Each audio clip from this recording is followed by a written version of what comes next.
এখনো আসেনি, আসলে বিয়েটা হয়ে যাবে। বন্ধু এখনো কিন্তু সময় আছে, তুই চাইলে তোর মনের কথাটা খুলে বলতে পারিস। ওর পছন্দের ছেলের সাথে ওর বিয়েটা হচ্ছে। আমার মধ্যে ওর কোনো ইন্টারেস্টই নেই।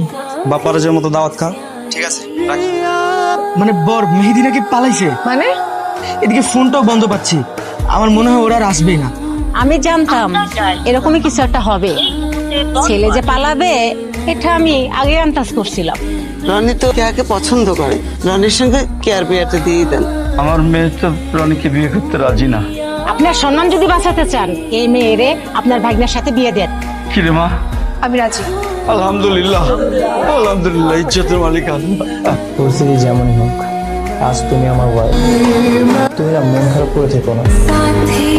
কেয়া পাত্র নাকি পালায় নাই, অ্যাক্সিডেন্ট করছিল, এখন হসপিটালে ভর্তি আছে।